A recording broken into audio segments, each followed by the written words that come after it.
there's this concept in the commodity sector of pinch points. So let's take refining in the United States. There's no shortage of oil because Biden is draining the strategic petroleum reserve. We haven't built a new refinery in the United States since the 1970s. Shocks people when, like a new major one. There's been a few small ones here and there. The refining capacity in the United States has gone down. And then the oil that those refineries can actually refine, so we're oriented towards Venezuelan heavy and Canadian heavy oil. And the oil being produced in the shale patch is actually lighter and sweeter grade, and not really optimized for the existing refining fleet in the United States. And so now you have this situation where refineries in the United States are running at 94, 95% capacity. And having come from the commodity sector, you make all your money during the very short periods of time where things are very tight. And so the refiners are printing cash right now. Now, who's to blame? That's the price, by the way. And there's a diesel shortage in the East Coast. And Biden is contemplating an export ban. All the sort of stupid things that uneducated governments do in the time of shortages is whatever they can do to make it worse, they'll try it. And but what's a refiner to do? They're running their machines hard. Most of the time, they don't make much money. The government, it makes it impossible for them to bring on new supply. And in fact, a major refinery was shut down this year because of permitting issues in the US.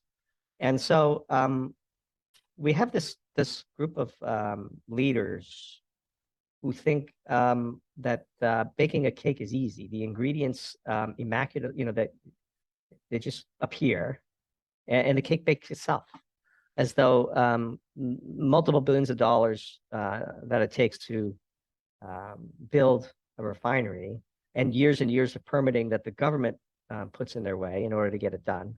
And then the risk that the government will tax you with excess profits in the very moments where you're actually returning your cost of capital to the risk investors who supported your project from the beginning.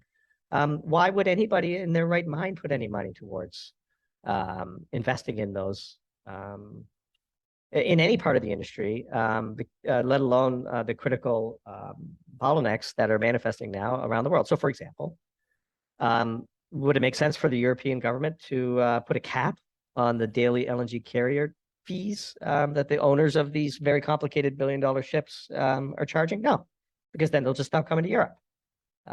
That's the market price. You have to pay it. Commodities are highly inelastic. Sorry if you didn't know that. And if you punish the very people you need in the moments where you need them the most, the next time they're not going to be there. It's just that simple, So who in their right mind would try to build a refinery in the United States today, even at these sort of obscene profits? Nobody. It's not going to get done. Sierra and Greenpeace and the Environmental Defense Fund and the rest of the clowns of the professional environmental movement will do everything in their power to make it impossible for you to succeed in building it. And in the unlikely event you get it done, they will do everything in their power to take all the profits that you would generate for the risk that you took in doing so. It's ass backwards. It's totally predictable. It's consistent. History is undefeated in this regard. Governments do all the worst things during a crisis, and they only make it worse. And the analogy we used in one of our pieces and in a Twitter thread, let's just talk through this one because it's interesting, right? A hurricane hits the Gulf Coast, okay, and powers out for wide swaths of the coastal regions in the Gulf of Mexico.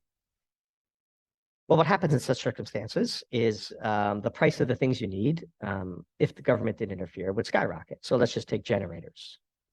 Power's out, you want a generator. Keep your fridge going, charge your phones. The price of generators in such circumstances should be allowed to double or triple or quadruple or even go up by a factor of 10. Why? If that happens, everybody with a generator within 1,000 square miles is going to put it in their truck, drive it down to the region that's impacted, and try to sell it for that money. Because I could buy it in northern Mississippi for $300, and if I could sell it on the coast of Mississippi for $1,400, and it cost me $50 in gas to do it, I'm doing it all day long. So the supply shortage would be cured much more rapidly if we allow the price of generators to go higher. But instead, governments will literally put you in jail for price gouging they will keep the price of generators near the quote national retail price, and no incremental generators will go to the region, which exacerbates the shortage, exacerbates the suffering. Yes, there will be wealthy people who could buy those generators, but in so doing, they will bring in new supply. The price of the equilibrium price of generators will be quickly hit, and most people will get a generator. More people will get a generator than would have otherwise. And so it's just classic sort of feel-good politics as opposed to sensible economics, and that exact mindset is what's going on right now with these warnings about excess profits. If the people you need the most cannot make profits to do the thing you need them to do the most, why would they do it? It's not a charity. So have fun staying cold.